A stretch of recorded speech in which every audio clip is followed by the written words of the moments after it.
this chair goes way back. I just thought it was be a great way to open the show. Me falling over the chair. Yeah, flip it over. Look, it goes Instant way viral. back. Yeah, right. All right, I got one. You got one? Yeah, I just came up. Cool. All right. Sweet. We're live.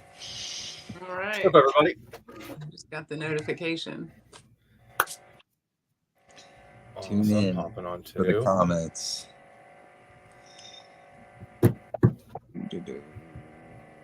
Well, let's start with welcoming our guest tonight, Miss Shannon from Schluter. How are you doing? I'm great. I love the way you just so casually avoided an attempt at my last name. I don't butcher people's last name until I hear it. So please go ahead. Let us know.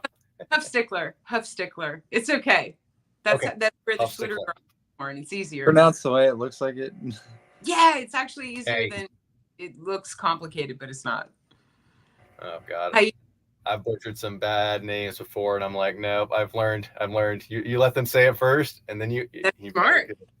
Yeah, that's smart. Thank you. Absolutely. So, let's start with kind of your bio. How you got into the tile world, if you don't mind. Boy. Yeah. No, and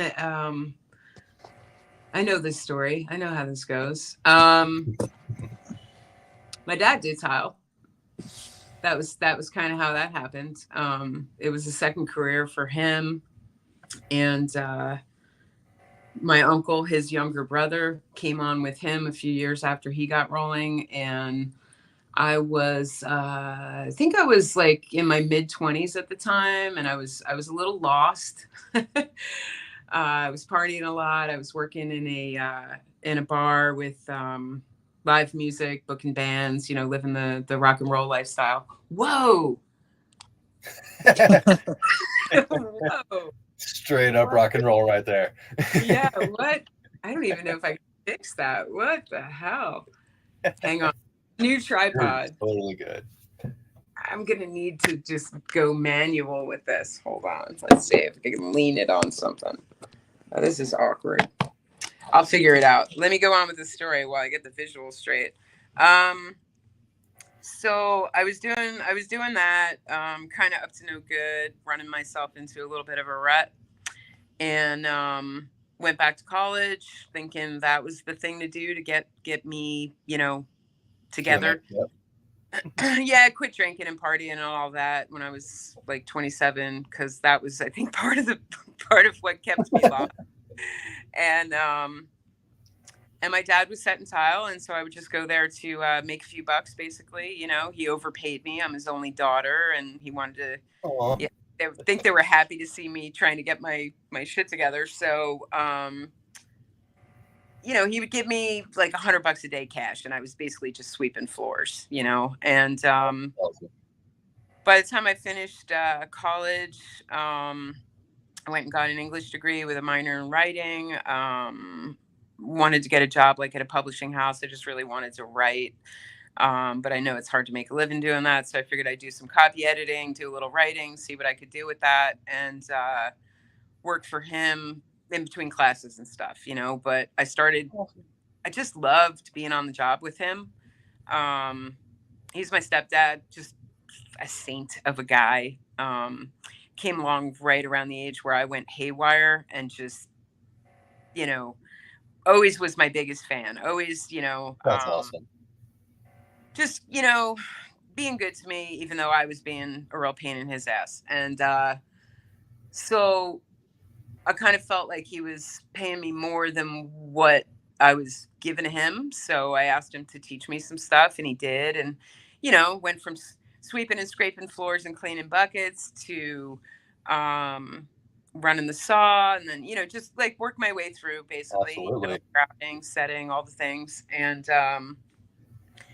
then as I'm running around town in my thin set covered pants, I live in the area that I grew up in. I've lived in the same 5 square miles my whole 52 years on Earth, so I know I can't go 5 feet without running into somebody I know. So food store after work, and people would be like, "What are you doing? Painting?" Like no, actually, that's thin set. That's not paint. And they're like, oh, really? Like, will you come look at my kitchen? And, so I started to pick up little side stuff.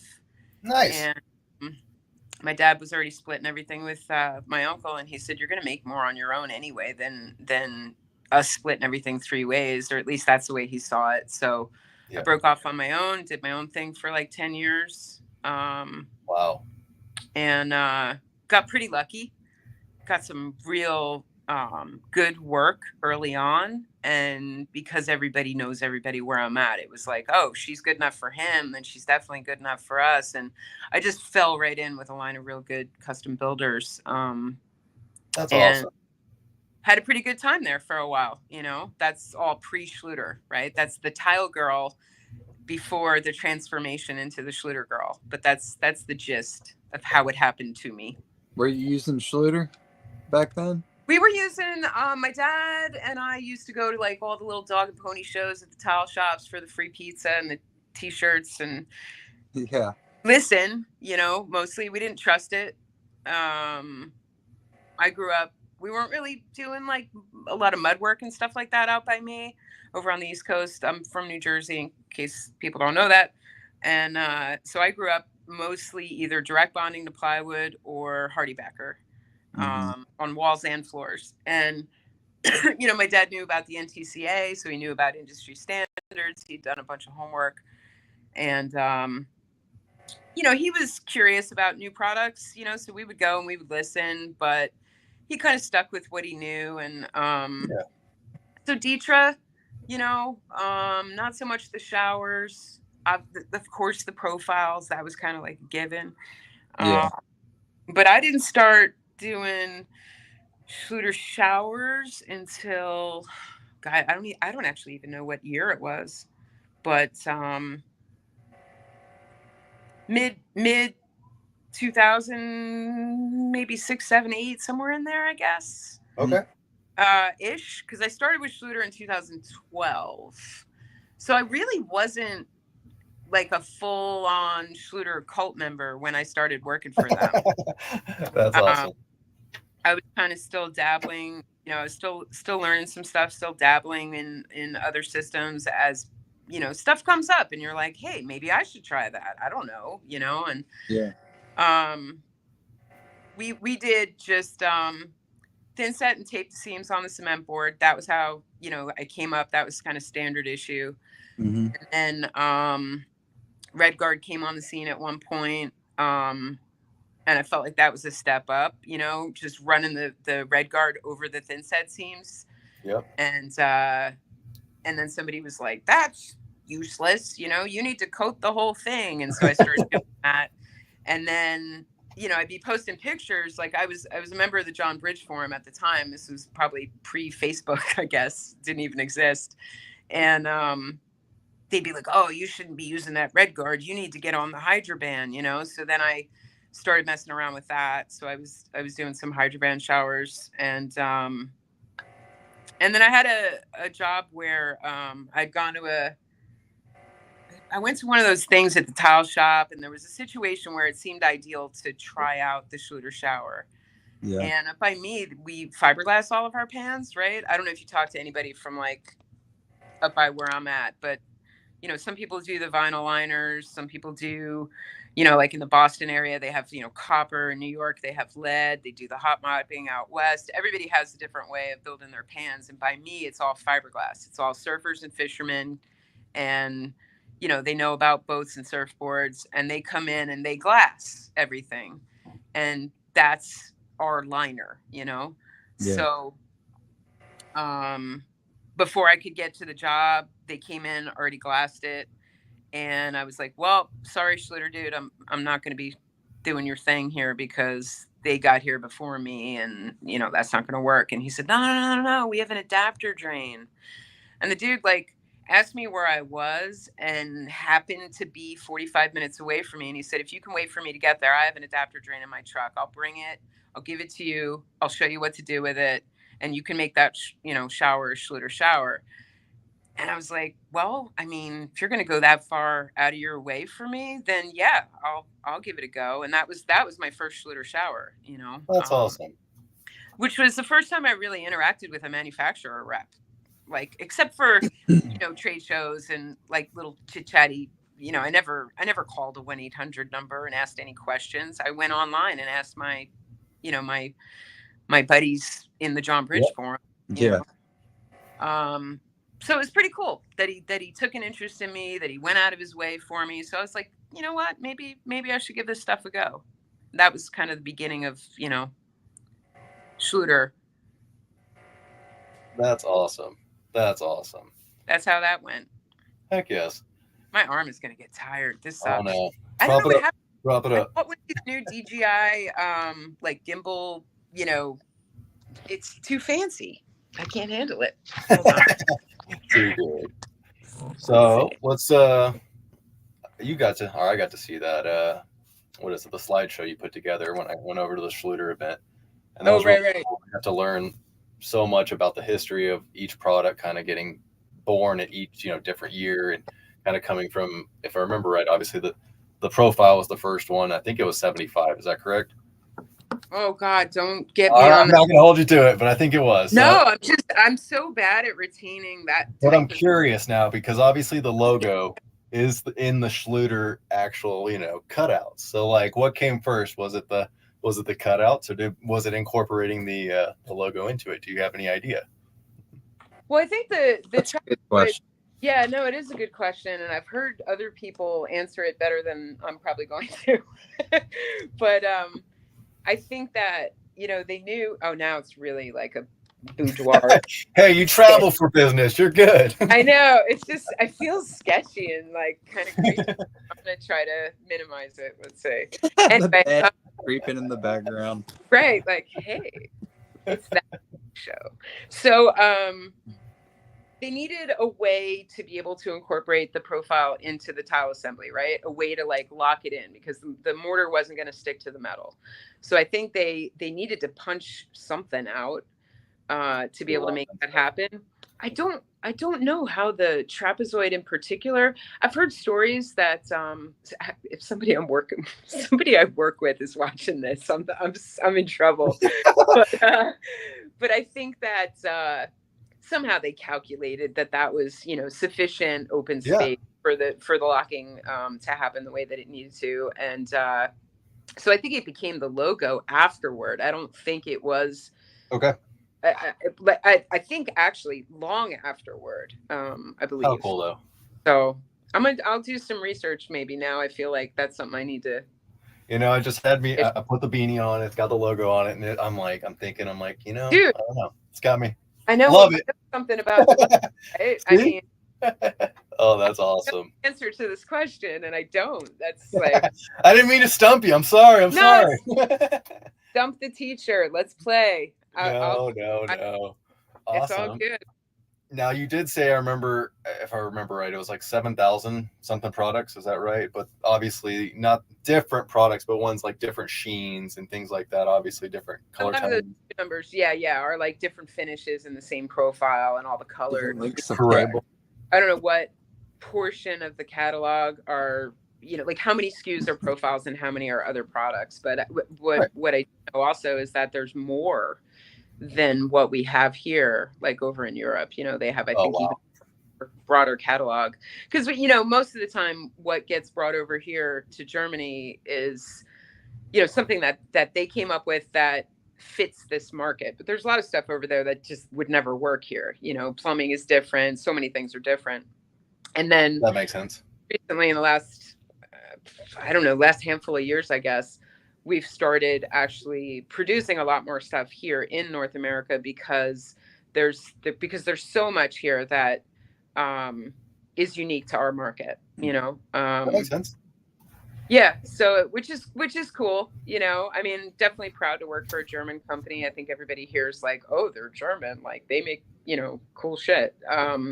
But it's also cool to have like the whole made in the USA thing going a little bit. So that's pretty cool. Absolutely. Are there any products that we use here that they don't use over there at all? Like Schluter?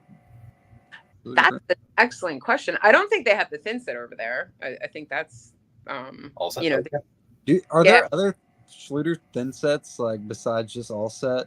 There was COVID sort of ruined that a little for us, I think. But the thing that I think ruined the other thin sets for us is that, you know, we only have one thin set plant that we built, and we were running the all set, which is the modified. We had a fast set, you know, which is like hyper modified, and we had the unmodified. And so, you know, every time, and we only had like one plant, so they had to clean everything out in between runs. And I don't think any of us expected that all set was going to be like the grand slam that it turned out to be. And the demand for the all set was so tremendous that when we ran into some raw material issues and things started to get like sketchy during COVID, they just started running all set and just stayed with that, you know? So I think if there's like a large commercial project and somebody wanted to buy a truckload of fast set, they'll clean it out and run a batch. That makes sense. But not right readily now, available. just the all set right now. But I think sometime soon that'll probably change. That's all I have to say about that. But ooh, exciting. Yeah, non-sag stuff. Tired, but there's you know, there's stuff in the works, and that's awesome. And I might see the fast set, you know, come back, and the I was sorry to see the set go, actually. I think everybody just glommed on the all set, you know. Was the set the unmodified one? Yeah. Okay. The gray bag was gray, right? Yeah, it was a gray bag. The all set was orange. I don't remember what the fast set looked like. But you know, you get the same warranty. You have the same eligibility for a lifetime warranty with the less expensive unmodified, as long as you trust it, you know, which is everybody's big hang up.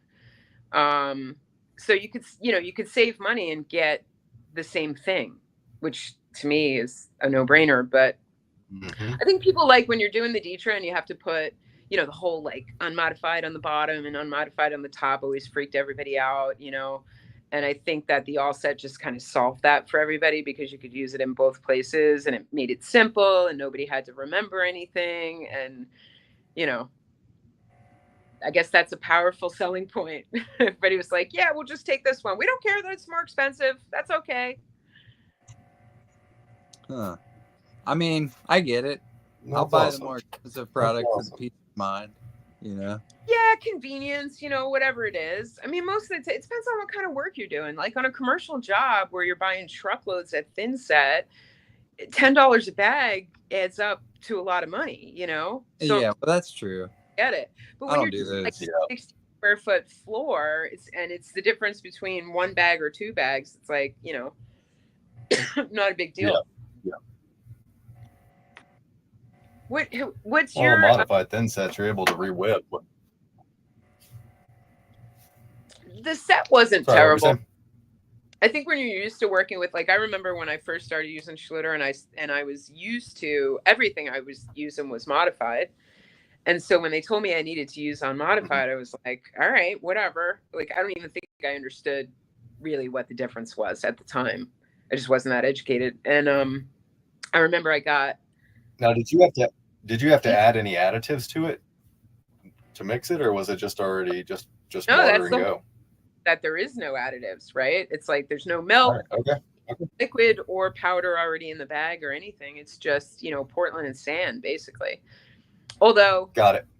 You know, later on in life, I found out that even what we call unmodified thin sets do actually often have additives in them beyond Portland and sand, but they stay just under the line from qualifying as a modified motor. Interesting. So there's a crazy spectrum. Like you could nerd out on it for weeks. Like just at least I could.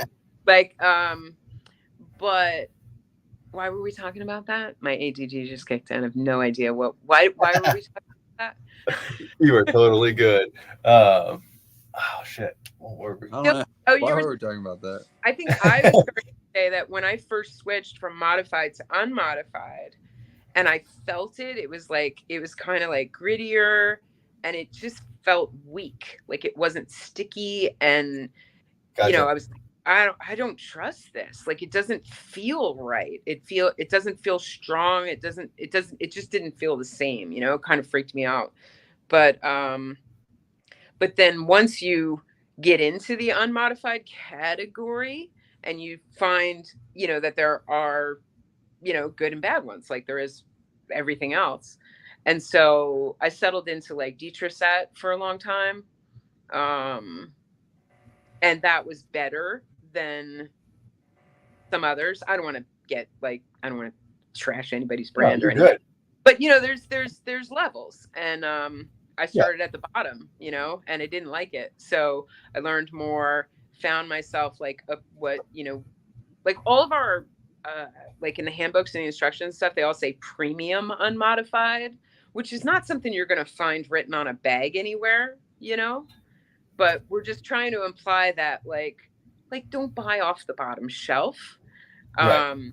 Because what qualifies as a 118.1 ANSI 118.1 unmodified mortar, there's a broad range, before you hit the ANSI 118.11 modified. So, try and do yourself a favor and spend, a couple extra bucks and get yourself a good one.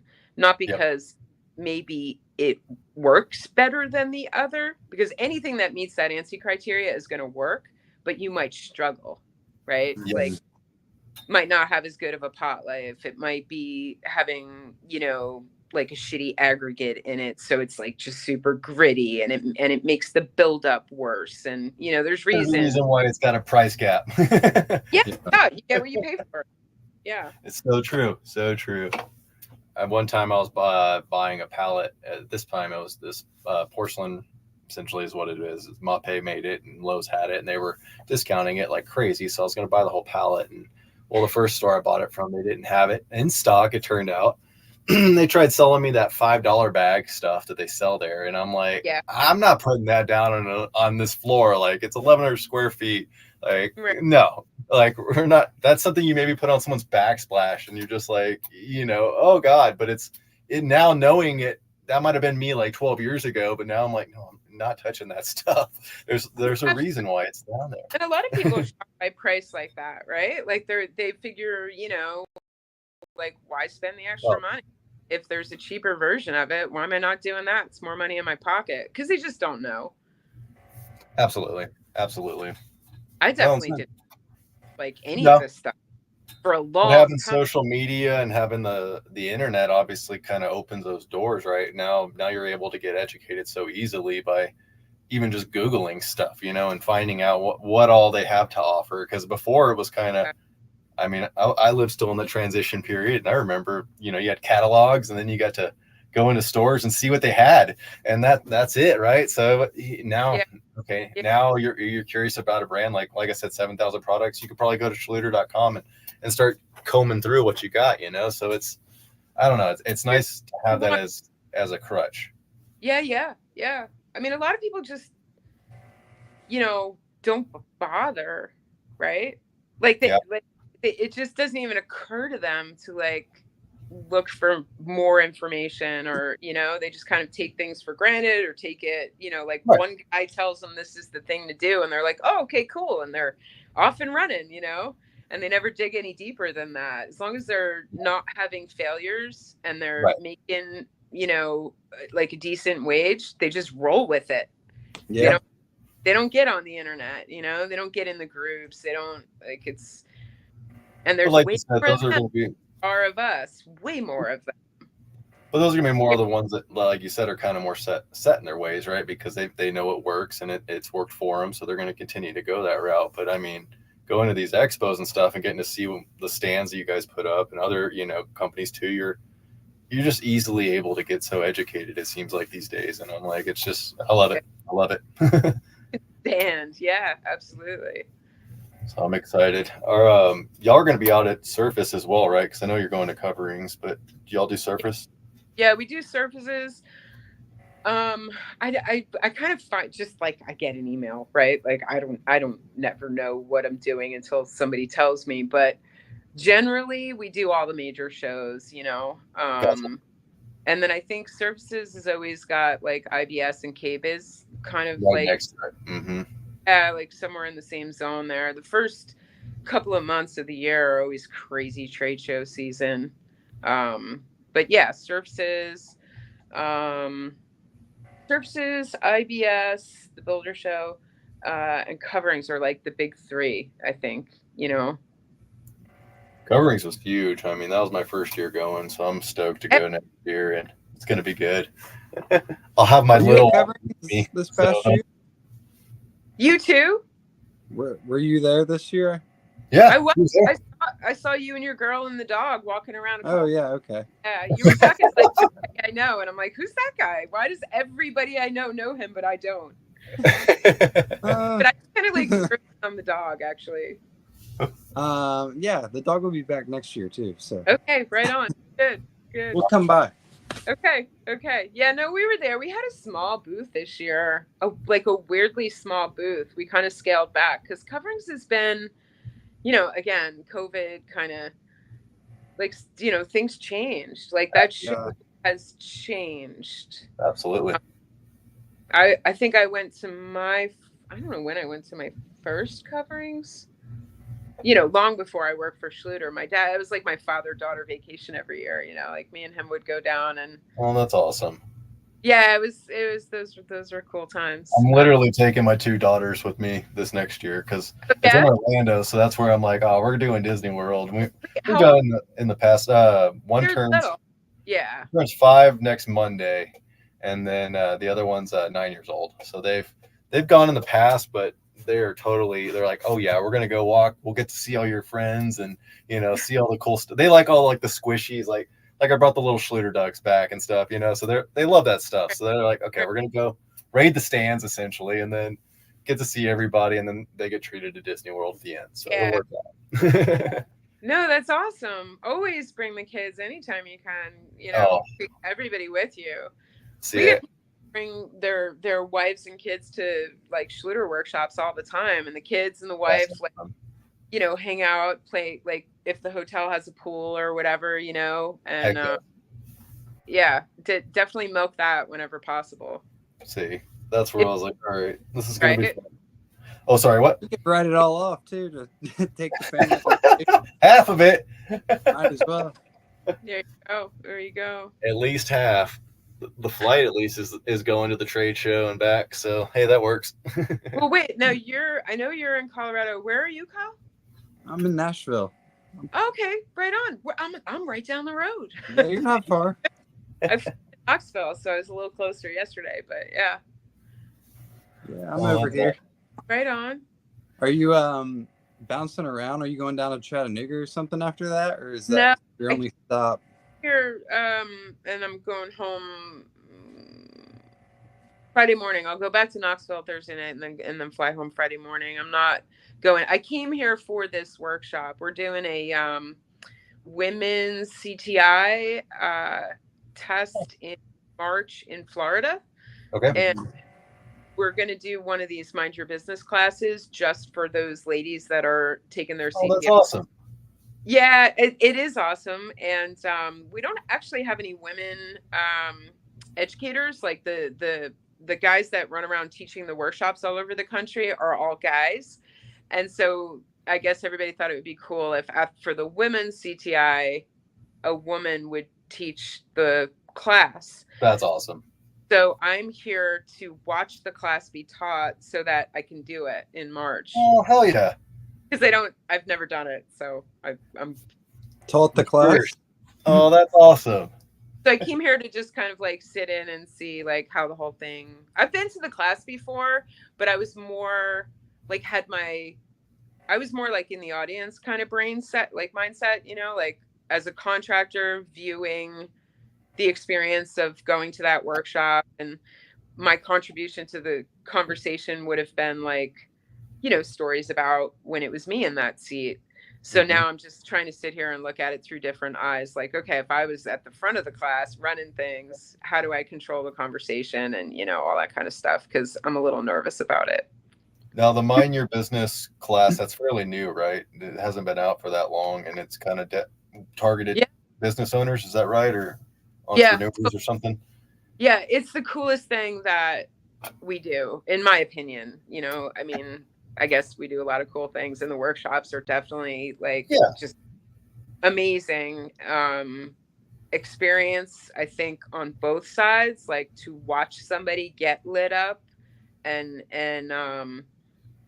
also be able to give that gift. Like the workshops are just awesome. But this one in particular really moves me because I was a pretty good tile setter, not such a great business runner. I struggled. The hard part. You know, never knew what to charge. Yep.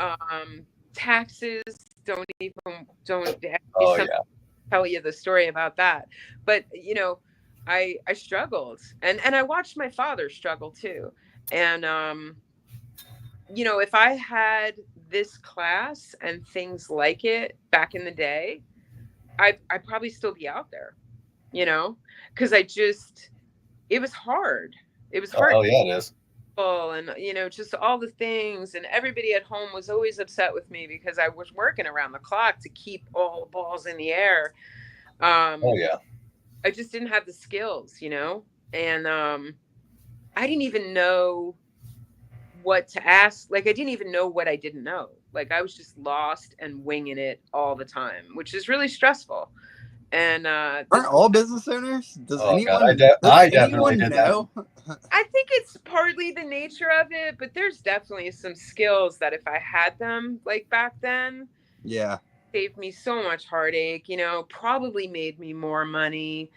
It was just I struggled, and it's hard to watch somebody who's like passionate about the trade, right? Totally turned on by what they're doing, want to do it, and like, you know, be trying to and be struggling, you know? Yeah.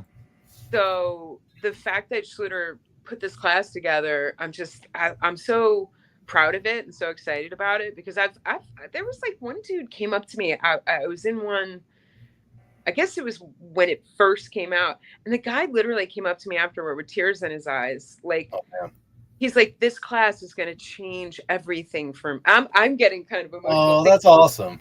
But it was like, because it's hard. I mean, I don't want to get too off on the side road here, but you know, going around and doing, you know, selling people products and whatever, like I like being helpful, and I think I do help people.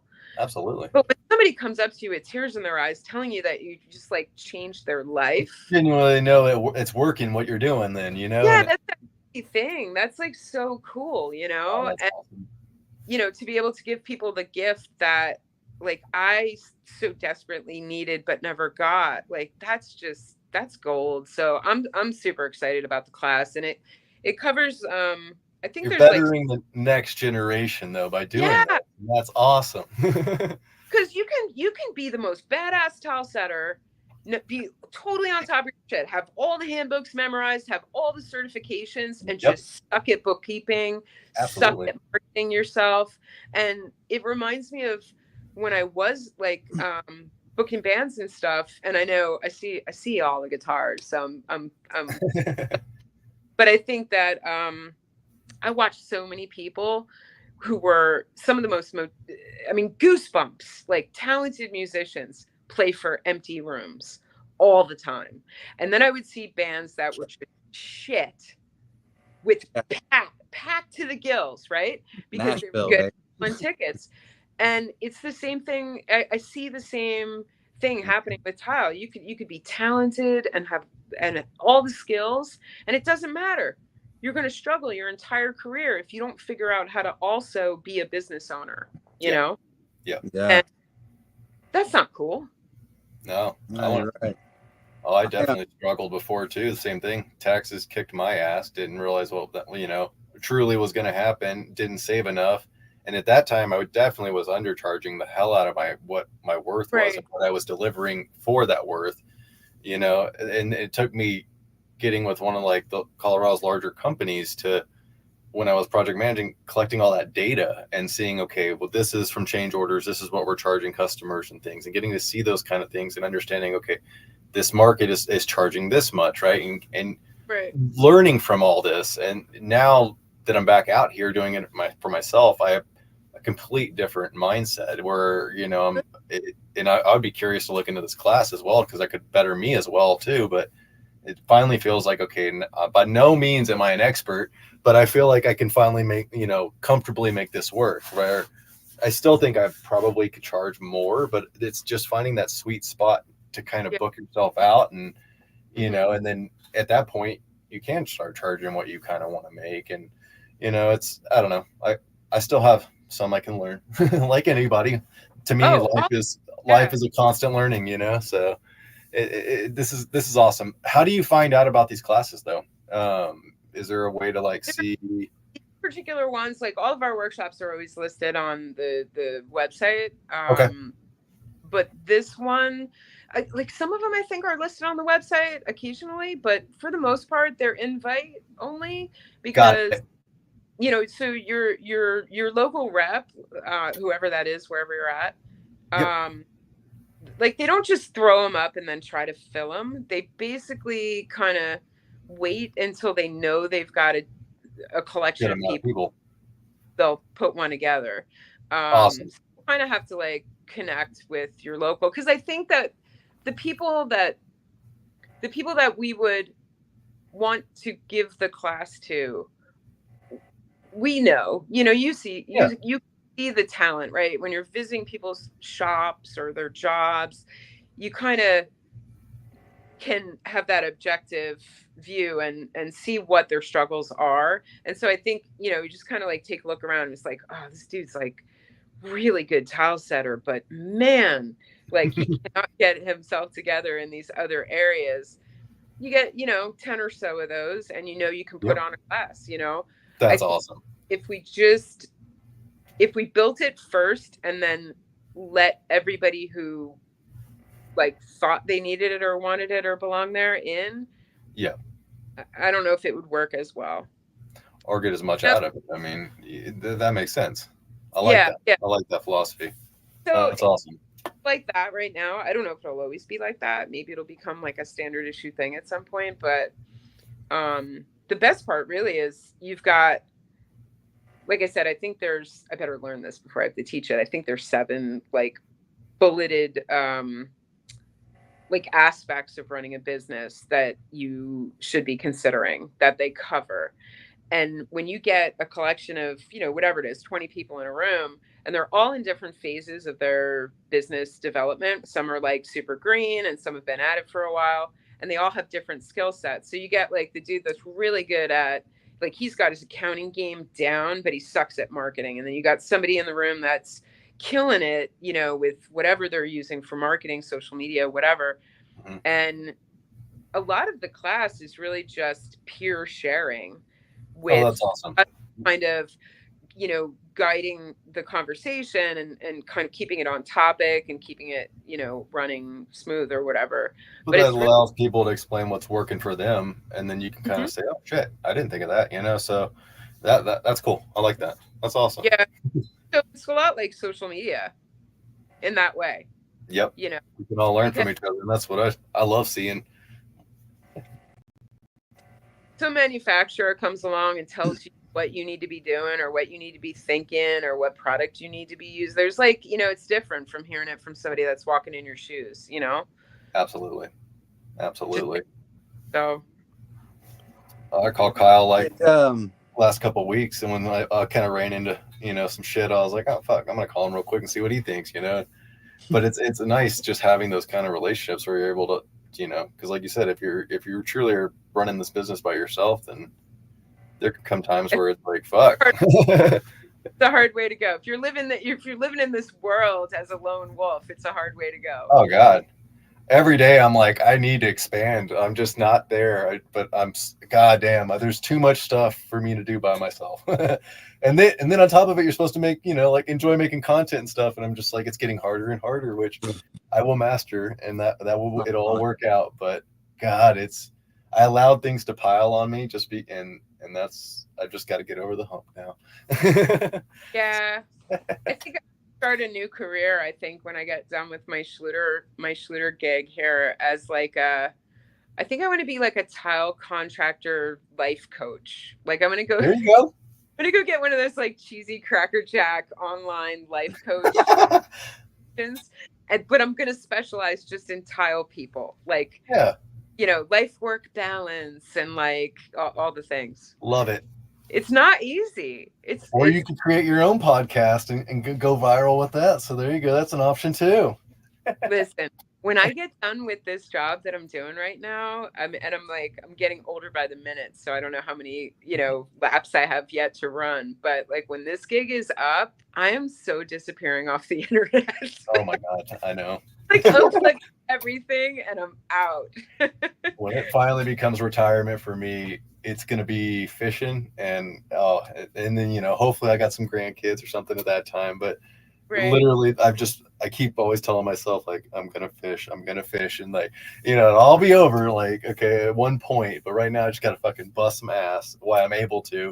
No, you need to fish now too. There, You should. and that's true, yes. And there will be some times that I'll be able to. It's just right now, this last 3 months, I did it to myself with booking, and then getting sick. It just didn't help, and it was just like, okay, now, hell knows. But I can see the light at the end of the tunnel. I'm gonna get these all over with, and finally, then schedule is back to normal, so it'll be good. You got some tough customers right now. Yeah. Every now and then you get lucky and get a few of those in a row. Do I even want to do this anymore? Oh, dude, I literally was going through that today. I was like, I did it to myself. Like, oh, no. Put the thing on the calendar. If you don't put it on the calendar, it's not going to happen. Literally was telling Kyle, I booked out, or I jogged out my entire list for the next 3 weeks. So I know exactly what I'm doing for hitting bullet points for everyone for each project, and it'll all work out. It'll all work out. But it's just, like I said, I just got to make it over that hump. Yeah. And then, but it literally, we keep getting dragged back ever so much. It seems like yesterday, grouted the bathroom. Oh, they hated the color. They want it dug out and then regrouted. And it's like, oh my God. Okay. Like, thank God I didn't do the shower pan. Thank God we didn't have wall tile up yet. Like, what? It just, they weren't happy with the Latticrete color. It to me, it does look blue. And they said it looks blue. It's supposed to be slate gray. And that's what it is. Right. So, make it for the future. Sample boards. Don't. Oh my God, I know. Well, this is literally, GC's awesome, but it's for him, and they're bringing products. So it's like, oh, here's your grout. We need it, done tonight, so we can set toilets tomorrow. I'm like, okay, we'll make it work. But is this a remodel? Whole house remodel, yeah. Okay. So, which it hits good because the homeowner he needs to have a day caretaker and a night caretaker. He can't take care of himself. He's in a wheelchair. So I'm making an ADA curbless for the master. Then the other two are just going to be normal caretakers where they live with him all day long, and just trying to make it as best as possible for him. So that's where I'm like, thank God they caught it early, and it's on a small floor. I can dig it out. And, it is what it is. I'm just trying to move us ahead. And then got another one too where he just didn't order enough products, and then now he's upset with timelines. And I told him, I said, I'm making time for you, but I can't just drop everything I'm doing because I've got a schedule I'm holding to my current projects. And I didn't order the tile, you did. If we're short 4 different things and I can't finish, I've got to fit you in my schedule now, and I don't know, just trying to that's the business part of balancing for me, where and that's where the life coach thing comes in. Because I'll be your first one. You just let me know. Well, because a lot of it is like communication, and like making boundaries, like not to get all like, whatever, but that's one of the things that I think I see a lot of people struggle with, is like not, getting pushed around by whoever they're working for, because they think they're not supposed to charge for that, or it's awkward to have the conversation, so they just do it and don't charge for it, and then you like build up a resentment. So then when it's time to like when the cut's not just quite right and it, but you got to make the trip down 3 flights of stairs to go make the cut again to make it right. And these people aren't even paying me enough for that. And then you in like your Yep. quality split because of you're carrying Emotions that, are involved. right? And so it's a lot of it is like, I think it's like stuff you would deal with in therapy more than in business. Like honestly, Yep. Yep. and just learning how to like deal with personalities, and like just some people are great tile setters, but like you put them with a customer and there's like something happens. I don't know, they fall apart, right? Don't know how to ask for need to get paid, don't know how to, just look out for themselves in that situation, pushed around by a builder, Yep. let their schedules get all crazy because somebody else thinks they're the most important person in the world, Yeah. Like, it's important to just remember, because I used to struggle with all that, especially like when a client would ask me to do something like, hey, can you do this too? I'd feel like they want me to just do it. Like, and I would do it, for free. Yeah. For free. Right. But it's like, you got to just learn to just smile and right in that moment, like, yeah, I'll send you the change order, just nail it right there. Like, it's going to cost me. Yeah. No question. And it's just business. It's not like, it's not personal. You get all feeling like, oh, especially if you've been at their house for like a couple of weeks or whatever, and you kind of got to know. Yeah, like, they like a sandwich. Maybe you want to be like, okay, you can give them all, but like, you always got to charge for everything. Yeah. I mean, you just have to. Well, that's what I was telling that guy, because it's building good habits too, because you're gonna form bad habits if you're always like trying to help everyone out, and you're just screwing yourself every time, Well, that's what this homeowner, one of them, he expects that to be done. Like I said, didn't order enough wall tile. I took it upon me to like find the right wall tile, find the right dialogue, tell me to load it, unload it, return it, and then bring it back. Didn't bring enough. Also got him like a 25% discount with my contractor discount too. Oh, passing on the discount. Stop that immediately. I know. That's where next year this is all different. But got that. Plus on like part of it, maybe, so you make them feel special. Like, see, you got it for cheaper. Right. But still good stuff. Yeah. That's what I same thing. Like, it was so many things. It was 4 different things. But I'm like, okay, so I've taken these 4 different things, and he just assumes that I'll make it right because I can't do my job without him. But I'm like, I'm gonna be charging naturally for my time, because my time is worth money. Otherwise, I can naturally be at my house, with my family, hanging out, instead of at the tile place, having to fix a problem that I didn't even create. So it's, I don't know. It was a fun conversation today, but I just held my ground, because I'm like, this is why I work for myself, and is because I know what's right and wrong.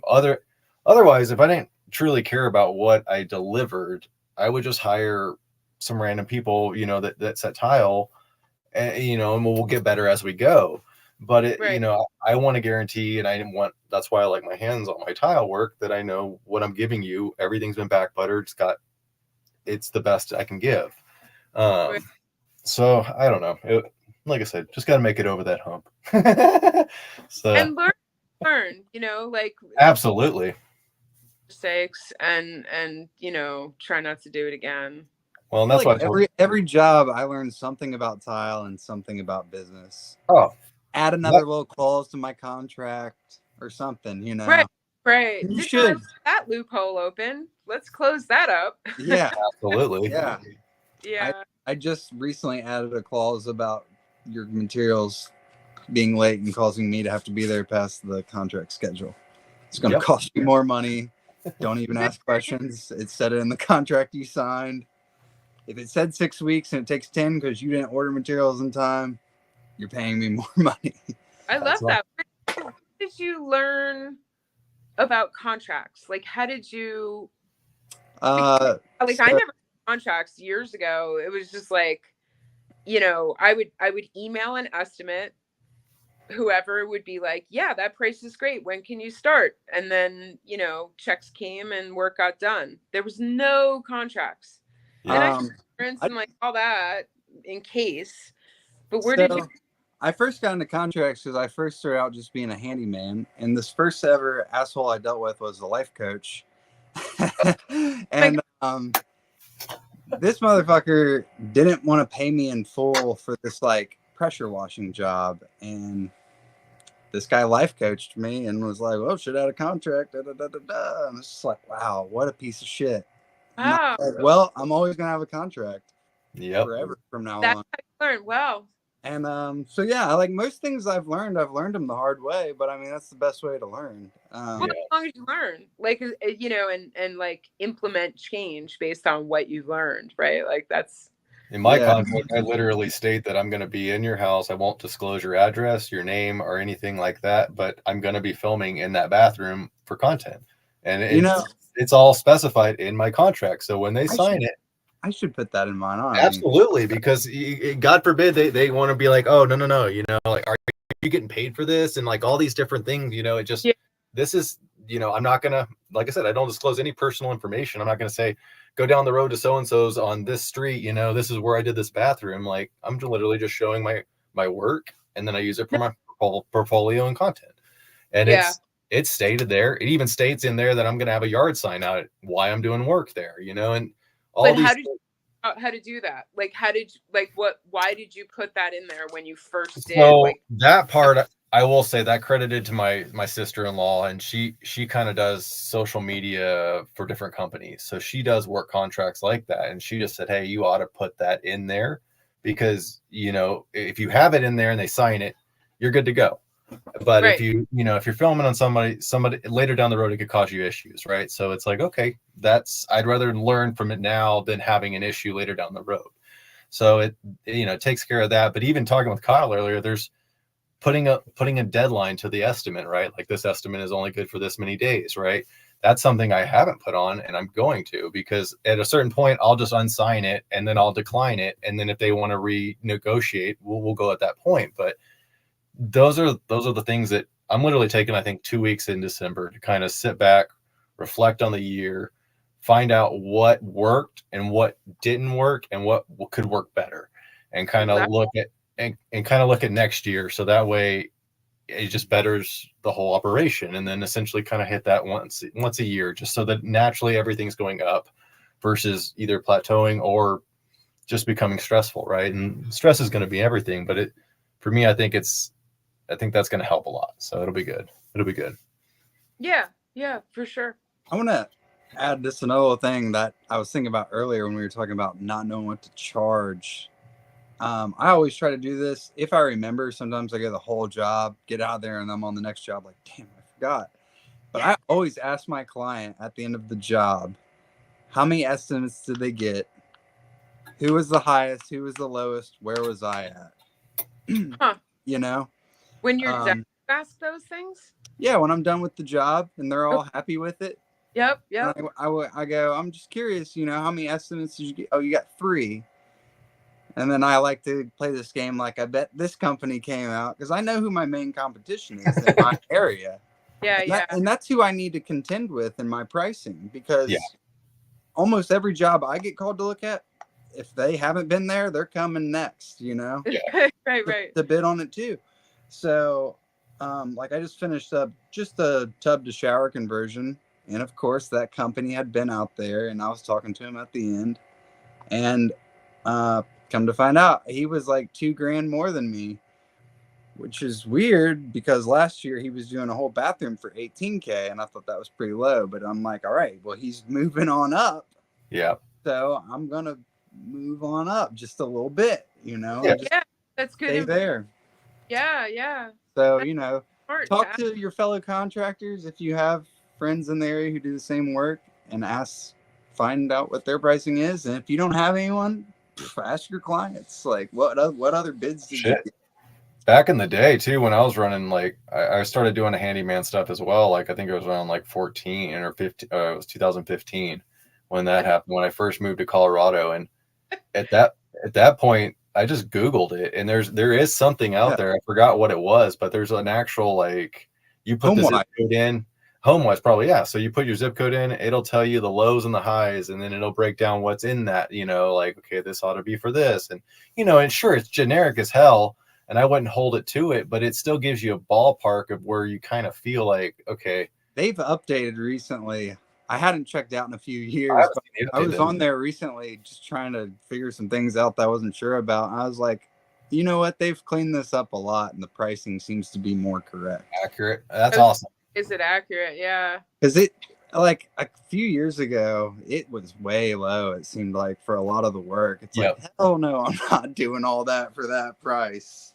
Well, Yeah. at one point it kind of seemed pretty close, because at one point at least, because they had a little like a breakdown where it would be like, okay, if you have a powder room, expect to spend this range to this, and it would tell homeowners already naturally, okay, this is the range of what that could be in your bathroom, depending on what you want to do and what you're buying, right? That your budget's all everything. So it kind of taught me, but like I said, I didn't learn truly what the hell this market was until I started taking data for change orders, where it was like they didn't want me interacting with the sales department, so naturally I've got what they were charging, and it was like, okay, holy shit, we're charging this much like in this area, and y'all are booked out for a year, and that's with 37 bathroom installers, so that's a ton of people that are paying this when I was charging nothing compared to that.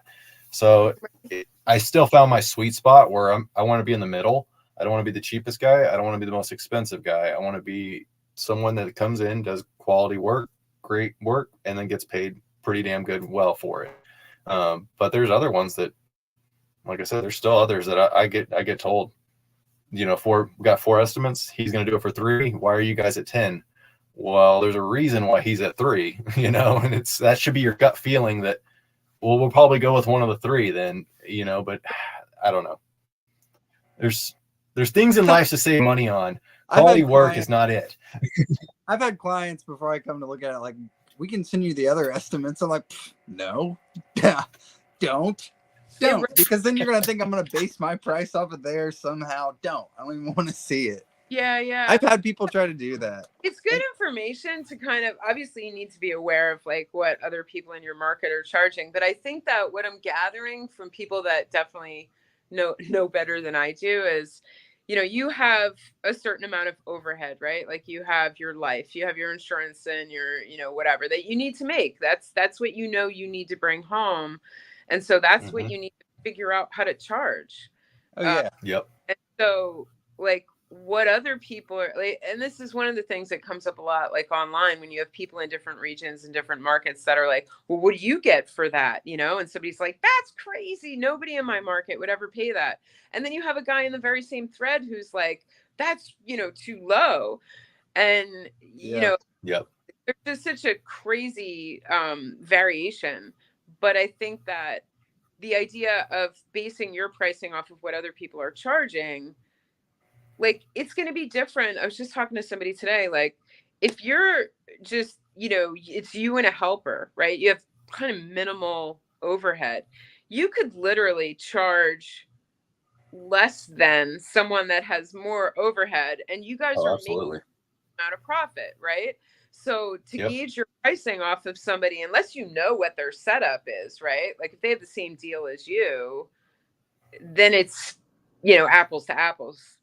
But like, it's just, you can't just go by that, because you'll screw yourself, depending on what your situation is. If you have like, 5 people working for you, and you've got all the different levels of insurances and whatever, maybe you have trucks, or you have a shop that you got to pay rent at, all those things. Yeah, you gotta know your clients too. Like some clients, you just know. I mean, I try to vent that before I ever go look at the job. But yeah, I mean, some people, their budget's gonna be $10K less than other people, and that's like, we can't even do jobs for that. Yeah. We're not for you. Sorry. Yeah. There's guys out there, Home Depot shower builders, but it's not gonna be us. Scooter at Home Depot. I can't trash Home Depot. Well, I was referring more to like, those like fly by night folk, right? Yeah. You guys you see rolling out with like a trowel, and you're a towel guy. That's it. Yeah. They got they got all Well, gear. I've lost jobs because the welder's roommate, he's done tile before and he can do it for half the price. Well, good luck. Call me when it looks like shit or falling off the wall. Like, or the poor guy's gonna work his ass off and not get paid what he should get paid. So that's why I'm like, oh God. I mean, everybody has to start somewhere, right? Like, not Right. everybody comes under somebody else, and sometimes you are just, buying a trowel and figuring it out, right? Yeah. But Yeah. you got bills to pay, and you need to, so I think that's part of what that class teaches too. Is, well, I know it, that you sit down and you look at what are your costs, and not just what are your costs on that job, but what are your costs in general, Yep.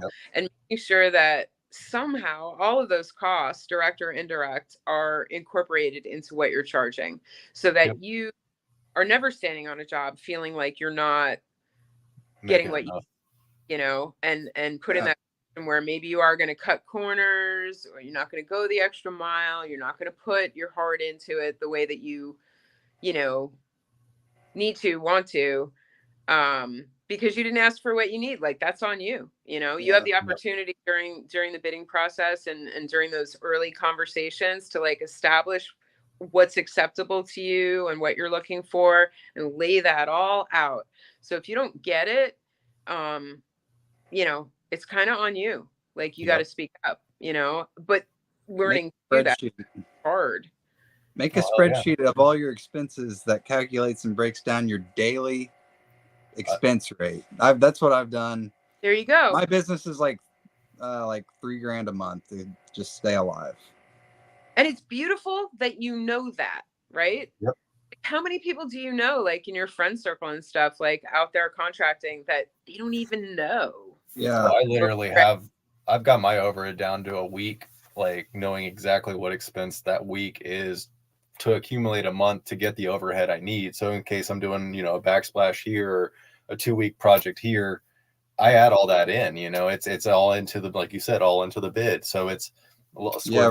Rob puts in that 250 truck 250 a week truck detail. I like that. that does Yeah. wear and tear on the vehicle. That allows, I'm hauling materials most likely take my- or having to take tools out. It's all there. Oh, that's awesome. So That's as it should be, absolutely. Oh, I mean, But I got my garage door fixed from like Oh. one of the biggest companies here in Colorado, and they're like, "Oh shoot, just even come out there. It's going to be like $200 on the truck." And I'm like, "Well, shit. All right, I'm going to start doing that." I'm like, "That's brilliant. It makes sense. Like this is otherwise your investment that you're using for work, just like tools. I also put like a $50 a week tool thing as well because I'm wear and tearing my drills, everything, and eventually they're going to break. So I mean that allows me to get new bits, what I need, new saw blades, anything I need, it's covered there without having to itemize every little thing. So I give you guys, that's awesome. but And refreshing. live you learn, right? So it's like Kyle said, Yeah, we'll come teach I've your learned the hard classes way. Yeah, you should be teaching the class, not me. Oh, yeah, that's great.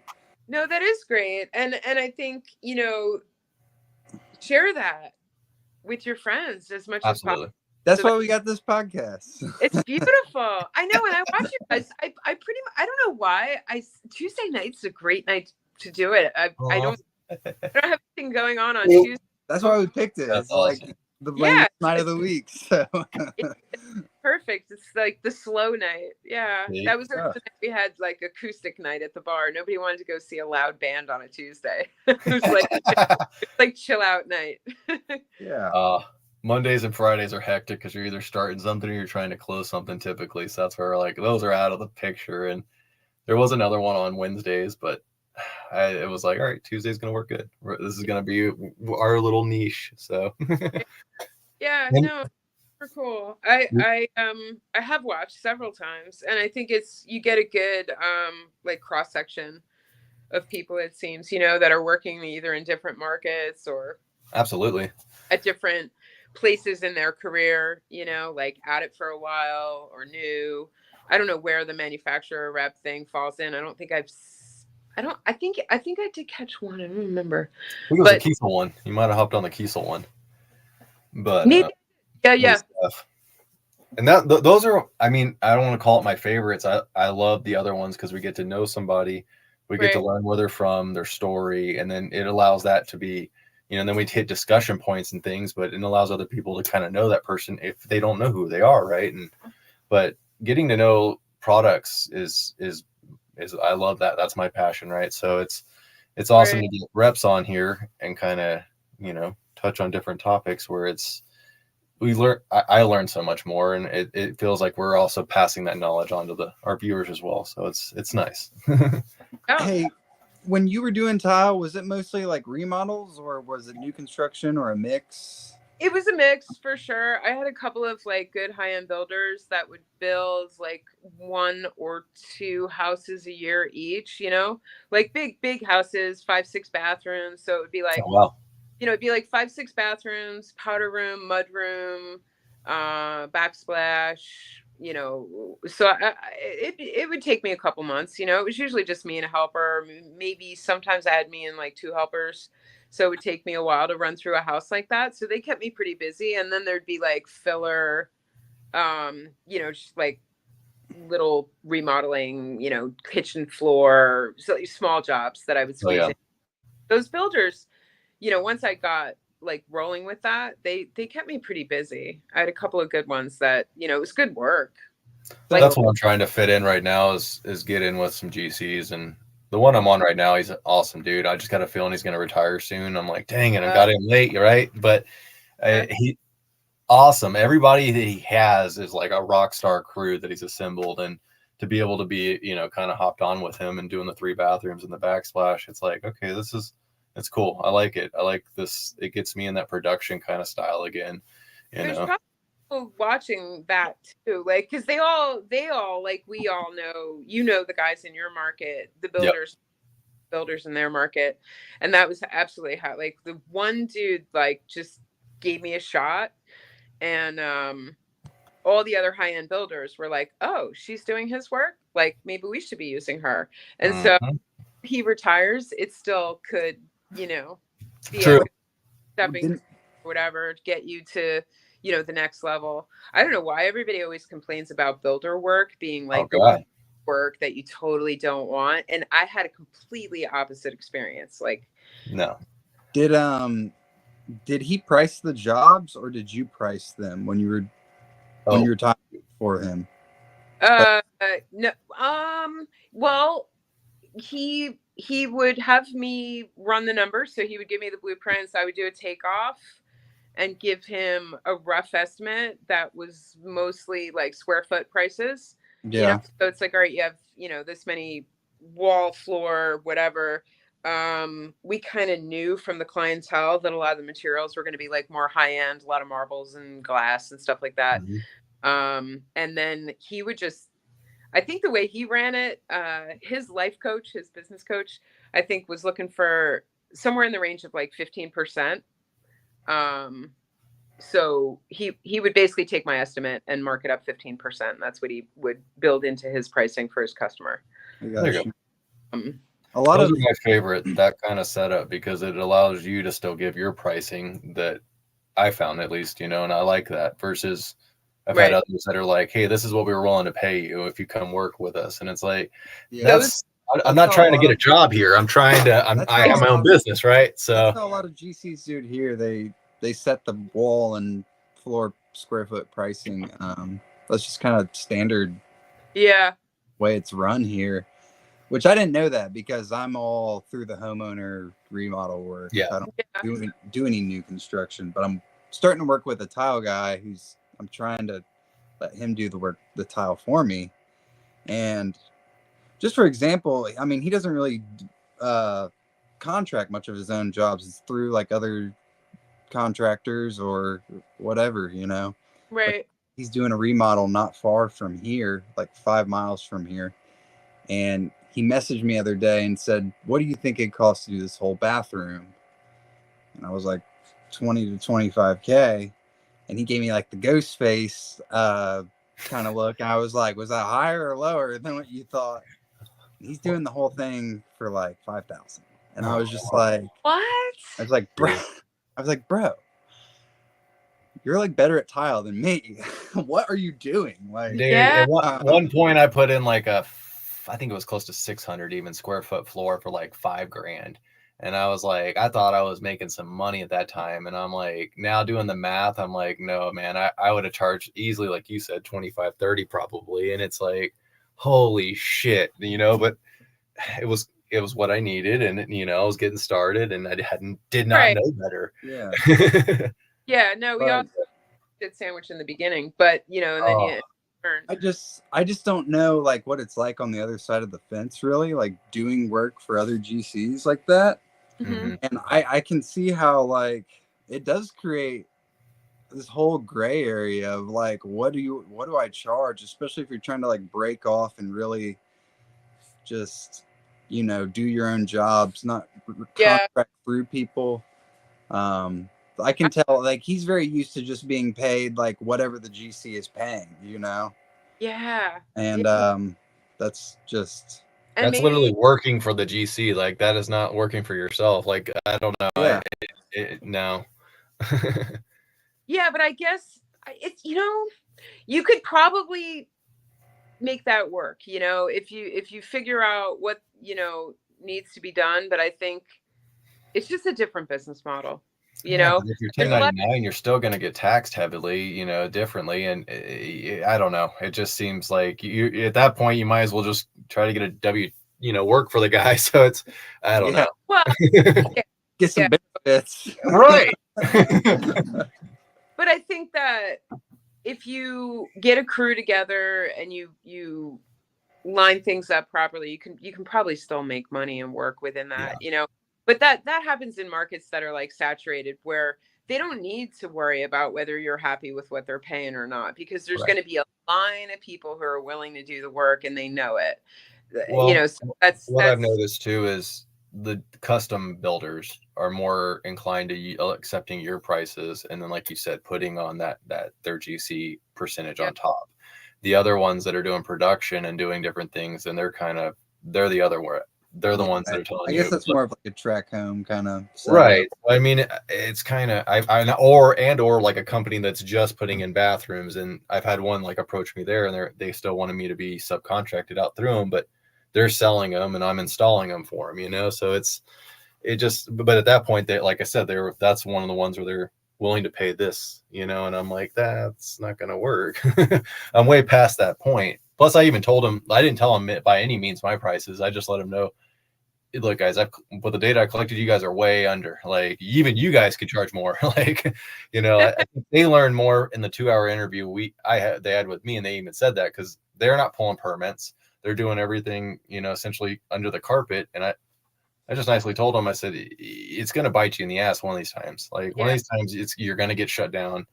You're going to or have to put yourself in that position. Or if you're subcontracting out the work, if I'm on the site and we don't have a permit, it's going to come back on me. And I don't want that because I'm the one in there doing the work. Right. So I don't know. You got to see if it's worth it money wise, and then make sure you don't put yourself in a shitty position. Don't be afraid to walk away. That's what I've learned. That's the hardest part in the beginning is, oh God, when you're hungry and you got bills to pay and somebody's asking you sketchy and like, you shouldn't do it and you want to roll the dice because you got, but learning. I remember my first boss at Schluter, he's retired now, but pretty early on, I called him up and I didn't know what to do in a certain situation, and he said, I'll never forget it, and it was like life advice, not just advice like of that moment, which was, if you can figure out who to say no to and when, you win the game.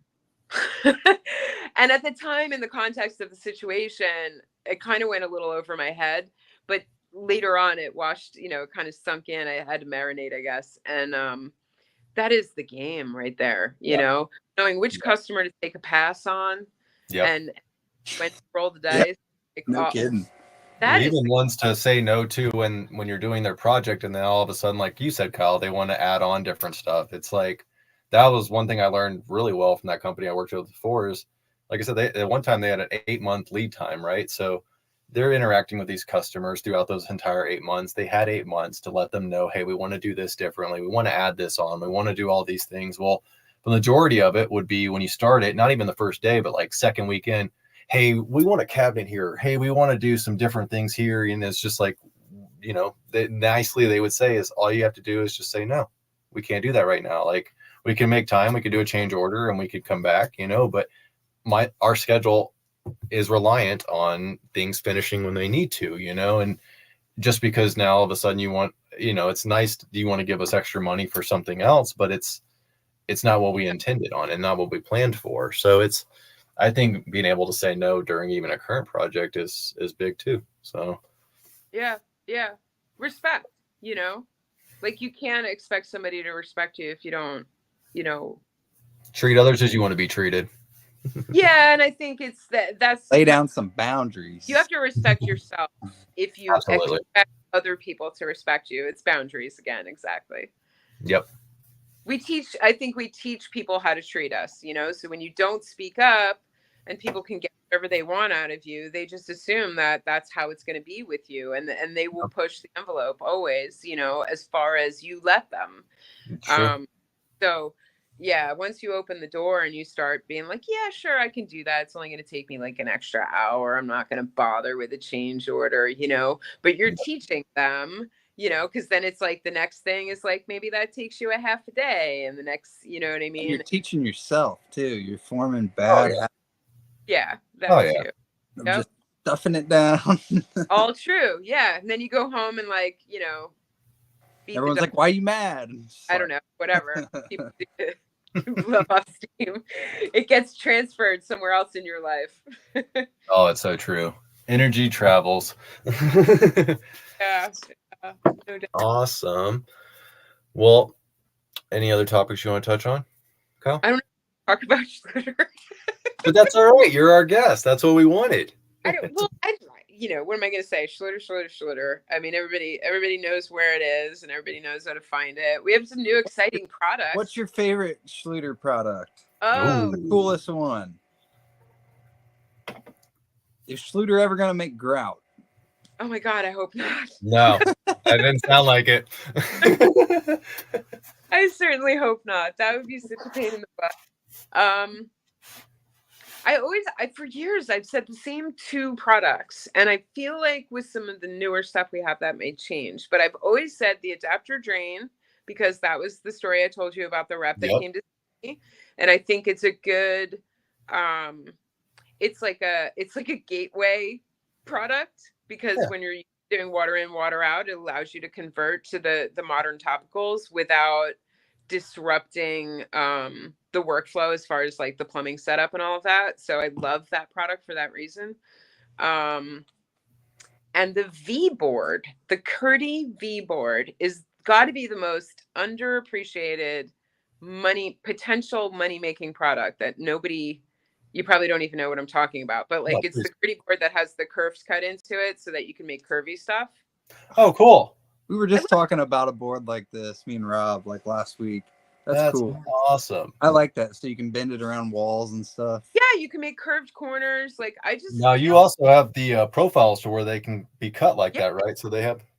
Yep. See, that's awesome.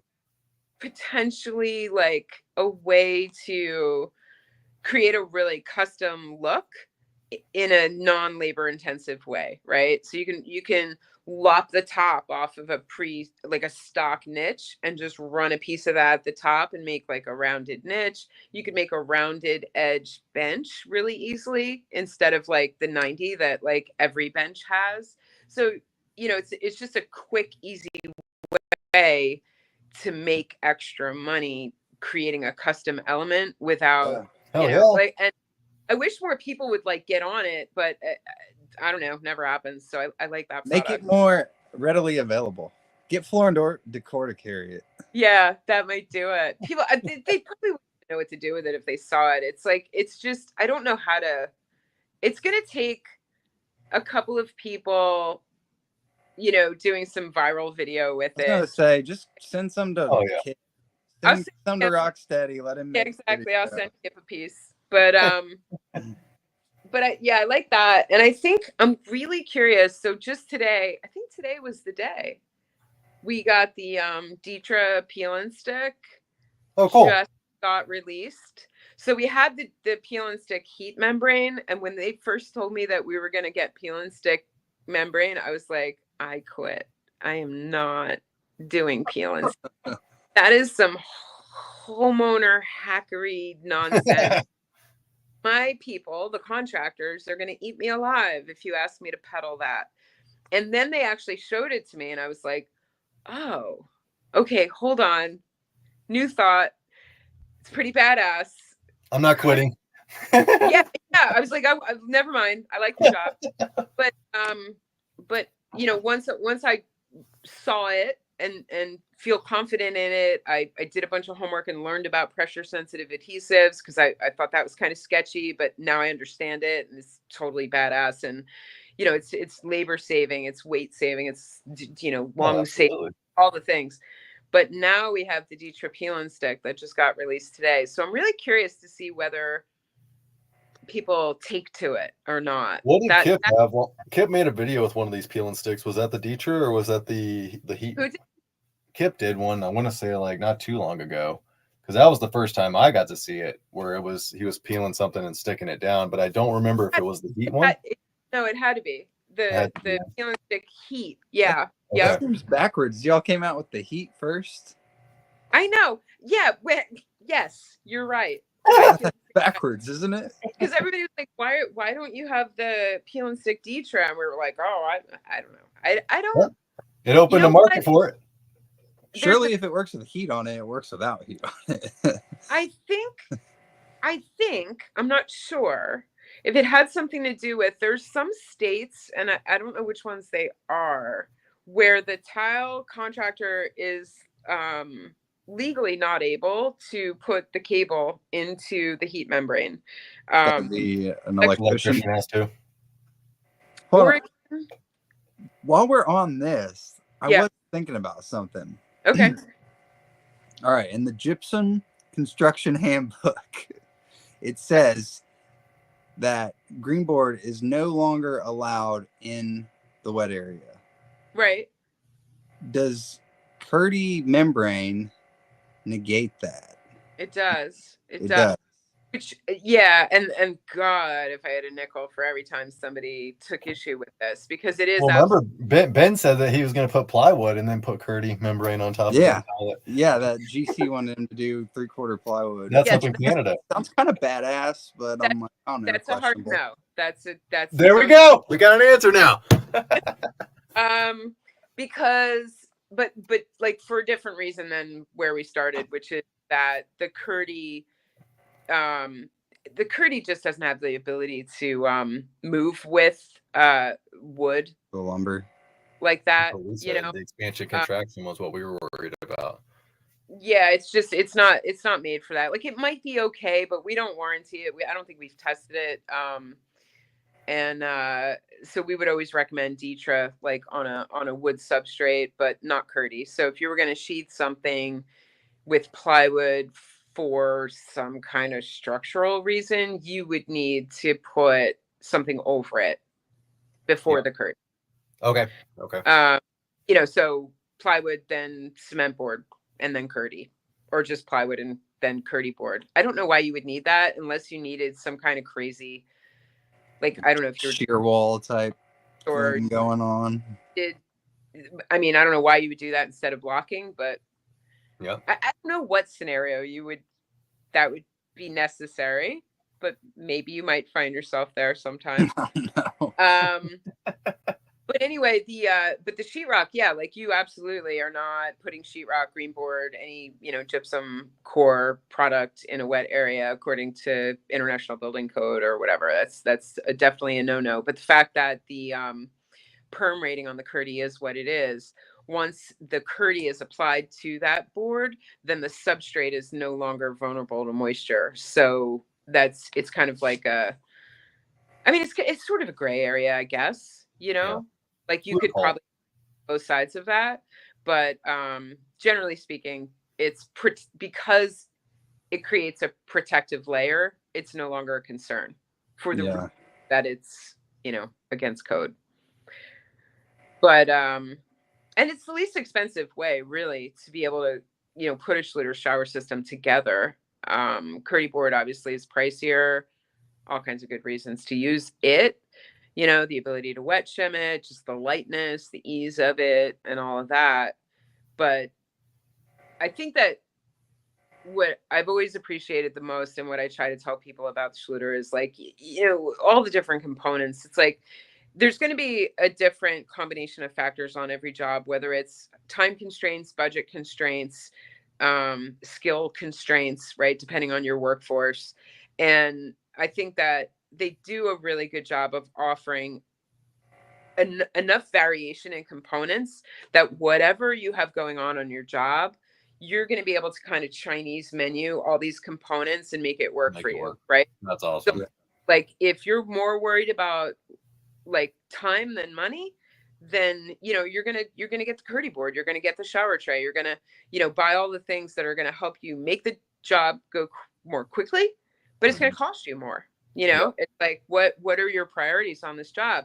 And if you can take a little extra time and save some money, then you're gonna do Curdy over sheetrock. Maybe you'll pack a pan, just with regular dry pack instead of buying a tray, or maybe you go with a point drain instead of a line drain, or you go, so they've got such a deep catalog of stuff that once you get familiar with it all, you can just manipulate all the parts and pieces and make them work for you in a different way on every job. Like, nothing about cookie cutter. And I think that's what I appreciate the most. Like, I hate that we have shower kits, which are totally like, cookie cutter scenario, right? I think that works for a lot of people, apparently, because we sell a lot of them. It probably appeals to also a DIY market, right? Like, some people, I know some other homeowners that are going to do their own stuff. Well, now they can just buy this. They don't have to worry about not buying all the correct things, and and it might work for them. But like you said, more of a custom kind of bathroom, either renovation or remodel. When you're doing it, you said. I know a guy who builds that kit with the corner bench on almost every job he does. Really? And when you go through and look at his page, it almost looks like he's just like rendered it with different tile. Right, it's like color forms. He just sticks different tile on the same shower. I mean, literally, like, he just builds that same shower over and over. If it works for him, if it ain't broke, don't fix it. So I mean, shit.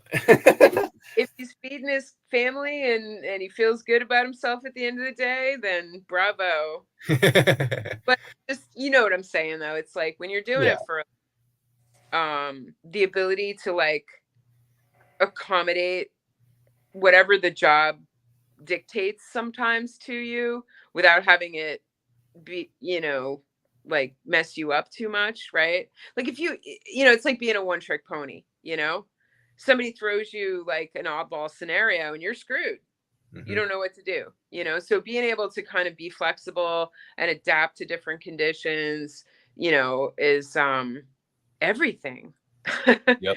I think, learn all the tricks, learn about all the products, so that nobody's ever coming at you with anything where you're like, geez, I don't think I can do that for you because I don't know how, or I'm not aware of a product that can do what you're asking for. Like, you don't want to be that guy. No, ever. No. But it allows you to be more professional by doing so. So I don't know. I like being well knowledged in what I'm trying to pitch too. I don't know. I don't like trying new things on other people's homes necessarily. Like, I want to play with it before I go sell it, kind of thing, right? So I want to make sure that what I'm going to be putting in, I feel comfortable, right, that it worked out. So, and that's why we do the hands-on thing at the workshop. That's exactly why. Nobody wants to make their customer a guinea pig, No. That feels sketchy and often doesn't go well, for either party. So that's even how I feel about certain different thin sets. I'm just like, oh man, I haven't tried this one yet, but I'm trying it out. So let's, it's still that gray area, right? We just don't know. That's how I feel about shark bites, honestly, too. I'm like, they're a great little invention, awesome temporary caps, but like, how long is that fucker going to be good in that wall before it just blows? Like, shark bites is a crazy divisive thing in construction land, right? Like some people swear by them and some people think they're It the just worst. hasn't been around long enough for me. And then now they have like the Ultra, which I'm like, Wow. oh, they've been around for a while, yes. But now, like I said, now they got like a top tier one. And I'm like, what happened? Why do we have to go to the top tier? Is it just for marketing? Hopefully. Otherwise, did it finally fail? And now we're getting more complaints of, Right. people putting, oh God, I love the temporary cap. I use those all the time when valve seal. I'll just, put it on, put a Right. new valve on, we're good to go. But God, I'm never burying one of those in my wall. And it's just like, by code here, you can pass inspections with them. And I'm like, it just, I don't sleep right.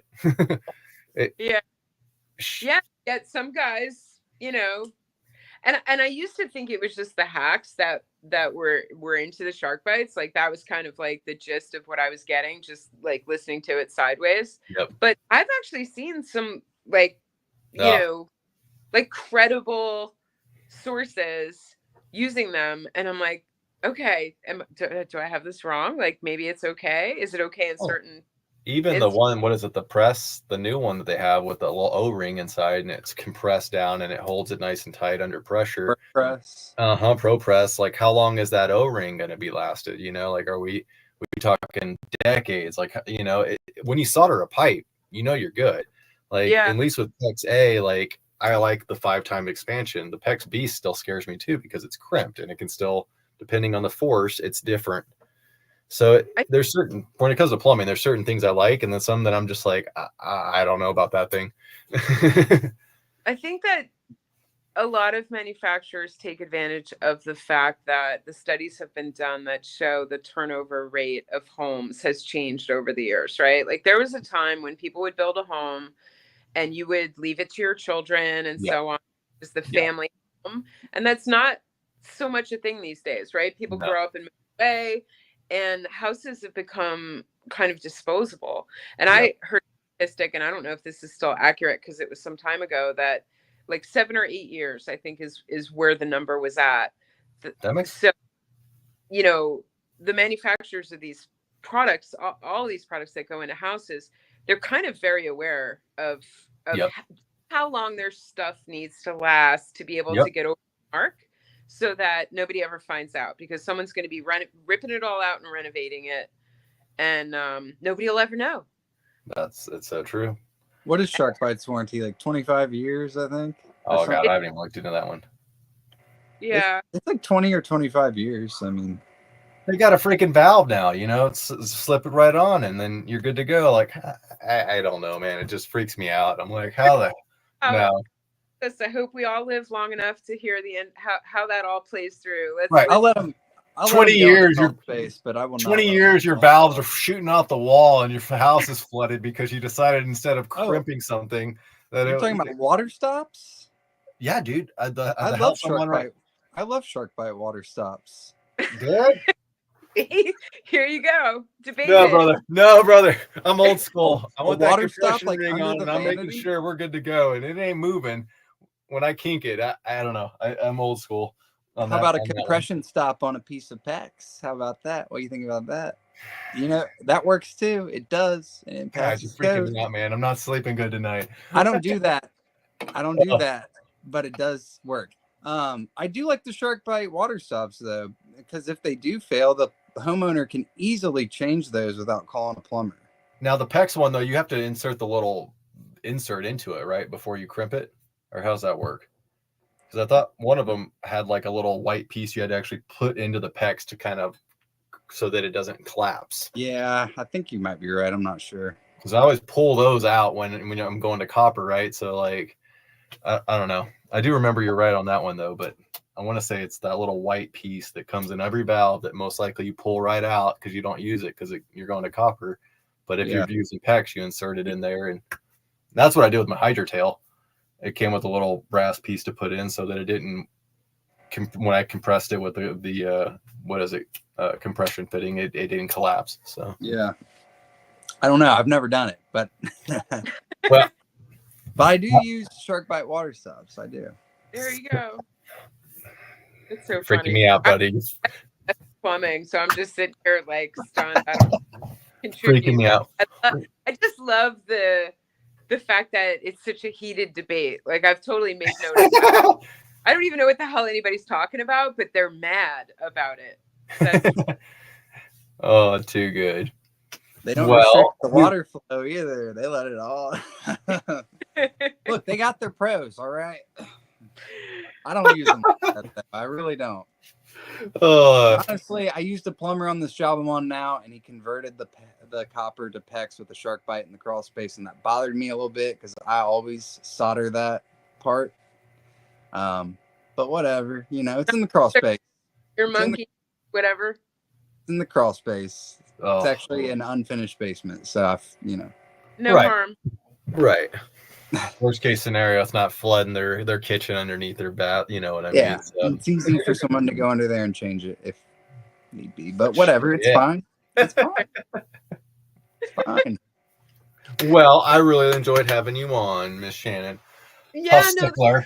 I had no idea what to expect, but this was fun, and you guys are fun. I hope you keep doing what you're doing. I hope you keep doing days.